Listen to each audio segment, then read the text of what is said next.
Danny Flexen here for Seconds Out. Delighted to be joined by unbeaten multi-cruiserweight champion Lawrence Okolie. Lawrence, how you doing? I'm well, thank you, thank you. How are you? I'm good. Is this the communal kitchen? As all you can hear, my boy, he's having a meeting, but this is the only place I could set up quickly. I'm not Is it all complaining. I'm right? just asking. Are you in the accommodation near the gym? Oh no, this is in my house. Oh, okay. This is I think if we had this kind of kitchen, I wouldn't leave there. But yeah, all good. Fair enough.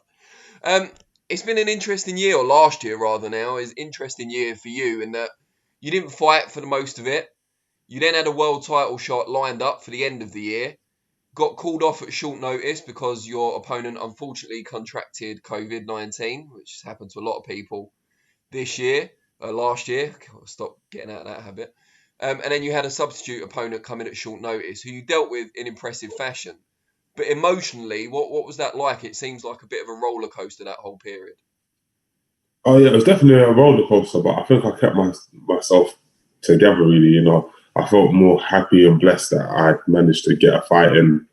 Um, throughout everything that was going on. Do you know what I mean? I was just really itching to have a fight. It was obviously it would have been great, phenomenal to box and win a world title, but ultimately, when it's all said and done, like with boxing for me, it's just about winning. So yeah, at whatever level, whatever fight, whatever the big reward is at the end doesn't really matter so much. It's more so just getting better and winning. So I was just so focused on performance as opposed to it's a world title. I think especially because I stripped it down. I said, you know what, like it's because it was such a long time, a long build up. It allowed me to kind of just get into the mindset of like forget, WBO this or world title, or what you're going to just strip it down to a boxing match.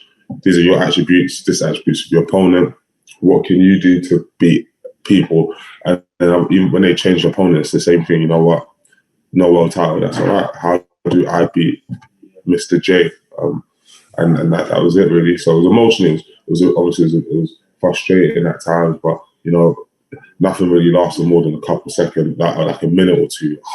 Oh, you serious? Like, what can we do? And then it's you know what? We can't do nothing. Let's just work. I like the way you call him Mr. J because none of us really know for sure how to pronounce his surname. But well, I'm going to go with Jezewski for the purpose of this interview. Did you get to see much of him on tape, or YouTube, or whatever before the fight? Yeah, there was like a few rounds. Like maybe I'd say there was like maybe that I managed to watch. There was probably about four certain rounds that were available. Do you know what I mean? One was a stoppage and whatever. So there's little bits and bobs, but a lot of it was old. So like 2016. So I wasn't sure what I was going to be looking at in the ring. So I just said, you know what, like I'm just going to go in there and do my thing. Like we'll figure it out. Do you know what I mean? He's not going to be. The one thing I could tell is that he's not all of a sudden going to become an absolutely ferocious, like explosive fighter or an absolutely like master genius boxer. So I thought, he's going to be probably better than this, but how much better we'll find out. So I said I wasn't going to rush in early. Do you know what I'm saying? Obviously, I managed to get the job done quickly, but I said I'm just not going to rush. I'm just going to perform. Do you know what I mean? Block some shots, throw some shots, see what happens. And that was kind of what impressed me the most about the performance, in that once you got in there and had a look, it became clear early on, I'm sure to you as well as to the people watching, that he wasn't quite on your level. I think that's fair to say. And instead of rushing in and trying to dispose of him as quickly as you could or getting overexcited, you stayed disciplined and you picked your shots. What's the key for that? Because when you see someone in front of you that's not as good as you, that may be vulnerable, how do you keep yourself calm and not let yourself off the leash too early? I don't know. I don't know. Just I guess I'm getting a little bit more experience and stuff, and I think it's more so the mindsets as well. Like a lot of my early fights and stuff like that is all it feels like trying to impress too much or trying to impose myself too much, and the problem with that is it ends up in fights where the opponents decide to go on the negative streak. It ends up becoming messy and stuff. So from sparring to everything has been working on just picking punches and punching hard through the target. So once I started doing that, there's no room to rush in because I have to keep my balance, I have to keep my movement, stuff like that. So I think I was just literally practicing or executing moreover what we've been working on in training. So I think if that's the mindset that I work with in the gym day in day out. So on fight day, it's going to be the same one. I noticed as well that something you've talked about a lot in the past of taking that little half step back when someone tries to hold so you don't get claimed so much on the inside. You were doing that quite a lot. I mean, I know the fight didn't last that long, but it was noticeable. How pleased were you when you watched the performance back that the things you had been working on were apparent even in the short time you were in there? Yeah, I know. Obviously, I was pleased with that.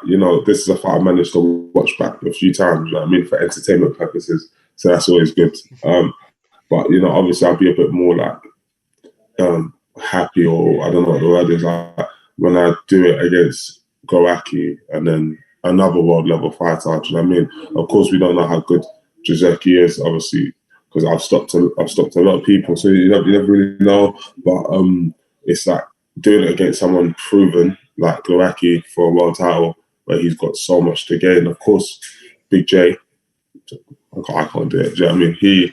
He had a lot to gain with a victory. But at the point is, I'm happy with how I perform, but I really want to see it against a southpaw or against an awkward. Do you know what I mean? Like, obviously, I know that kind of style and that kind of opponent, I'm gonna deal with comfortably. Someone that comes to actually have a boxing match with me, you throw, I throw, I'm gonna get my shots off and take them out. But it's how do I do it against someone who's just saying, nope, I'm just gonna run forward and like I'm not gonna let him hit me at range? Or how do I do it against the southpaw who, I can't tee him up with the left hand, I have to shoot it, I have to come in with a left hook.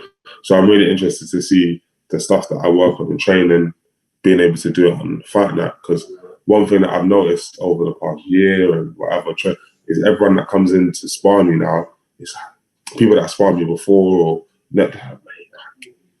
when we watch you on TV, it's different to this. Or, when we sparred you a year or two ago, you were good, but I can't get enough. Or it looks good from outside. I'm finishing sparring. People are like, you look amazing. And it's like, I just want that on fight days. Do you know what I'm saying? Which I felt, what's the word? Like, I was proud of myself and Shane after the last fight. Do you get where I'm coming from? Yeah. I was proud of myself and the thing because what we've done in training came out on fight day, but one performance isn't enough for me. Do you know what I mean? I need to be every time I'm out from now on. It's Lawrence. So I'm just focused on performance. Sorry, I'm rambling, but yeah, that's what I'm doing. No, I think it comes across what the point you're trying to make. To your knowledge, what's the latest on Glowacki? Is he recovering, and is that fight going to be rescheduled? Yeah, I believe he's recovering, and the fight should be announced shortly. Date, and I don't know about location, but the date should be announced. Hope like this week, probably. Do you know what I mean? So, obviously, I kept on ticking over after my fight. So now I'm still in good shape. I'm in better shape than I was before the start of the last camp. So as long as I'm able to just push on from here, don't get complacent, I should be in phenomenal shape. And also, I don't really believe in ring rust at this age, but hopefully I'm able to shake up a bit of it. And yeah, that's it. And you talked about kind of being in better shape before this camp than the last. In terms of making the weight, because you are huge for a cruiserweight, how is it getting tougher each camp, or are you kind of holding it at the same level? It's pretty much the same. Like this one, the last one, sorry, I thought was going to be terrible because I obviously during lockdown, I usually go up in weight anyway, but now lockdown crept up a kilo, crept up another kilo, crept up, you know what I mean? So the weight was obviously creeping up just due to like lack of intense training and whatever else. And just obviously comfort eating because the world knew what was going on. So I was just kind of focused on this weight making process. I thought this one was going to be horrific, and I finally feel what everyone spoke about with when you have to struggle to get the last few kilos up or whatever. But I never had to deal with all of that stuff. It was simple it was easy as always. So at this current stage, it's very calm. That's it, sorry. Sorry. Sorry. Obviously, I'm sure you've been asked about this loads, but there's now a new weight division, at least as far as the WBC are concerned, Bridgerweight, which is in between cruiser and heavy. You obviously want to win that world title against Glowacki. That should hopefully happen in the early part of this year. Like you said, the date's going to be announced this week. Is that something you'd be interested in after that? I don't know about immediately afterwards. Do you know what I mean? But definitely in the near future, because I feel that I can still make the weight very, very well, still very strong. So my aim is actually to, God willing, win this fight against Glowacki, and then I'm going straight into unification matches. Like, so that's all that I'm really focused on. Like, I don't really want to do this whole defending and all this other stuff. I just want to go in there and, unify, because it's, for me, everything's always about progression. So I won the British, Commonwealth, European. All right, I'm still waiting to win the world, but when I win the world, it's a life achievement, and I get to say, "Oh, guys, I came from McDonald's," and so, but really and truly, after that, it's I had the belt on my house and the accolade on my, roster. But then it's like, okay, cool. I want to box other champions now. You say that you're a world champion and you're the best in the division. I want to fight you now. Do you know what I mean? Because there's a lot that I believe of myself. So I believe I'm the best cruiserweight in the world, and that's my wholesome belief.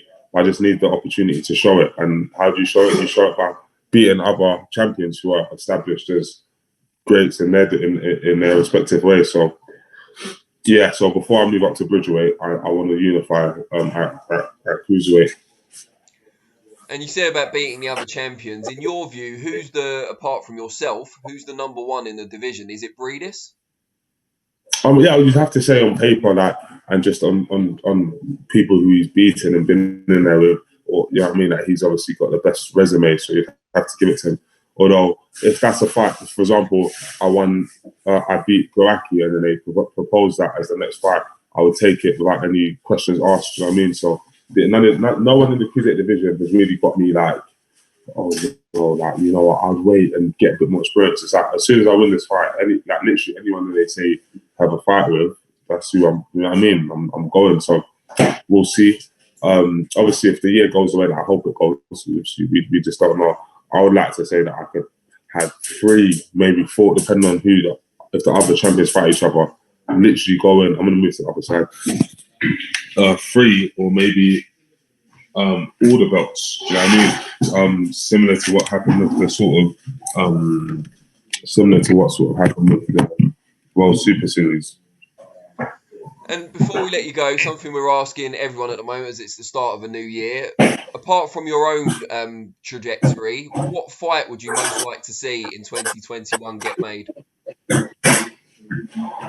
Probably AJ versus Fury, in my opinion. I think we'd probably be number 1, and then following that, maybe right now, because it's hot, Gervonta Davis versus Ryan Garcia. Those are probably the top 2. And you've obviously got a horse in the race, if you like, with AJ Fury, very close to Joshua, of course. But do you see that being anything close to a 50-50 fight, or are you backing your man heavily on this one? Of course, I mean, at the end of the day, I believe any top tier fight against 2 world class fighters is always going to be 50-50. Even Joshua versus Pulev and whatever else. I think obviously I expect AJ to win, but at this level, anyone can win a fight. But I would still lean towards AJ, obviously. But of course, there's no such thing as a give me fight at this level. And Tank against Garcia was the other one you mentioned. Would you be rooting for Tank in that one, partly because of what happened between Garcia and Luke? Not because of that, but you know what I mean. Obviously, I probably connect more with Davis anyway. But I would just like to see it for the excitement that it will drum up. Do you know what I mean? The clash of cultures, and like obviously with Ryan obviously managing to beat Luke, which I didn't actually think he was going to be able to do. Now I'm a little bit more like, okay, let's see what he's actually able to go on and do. You know what I mean? So it'll be interesting. Good stuff. Lawrence, really appreciate your time, as always. And hopefully that fight does get announced this week, as you say, and we'll look forward to seeing you back in action. That's the one. Thank you. Cheers. Take care.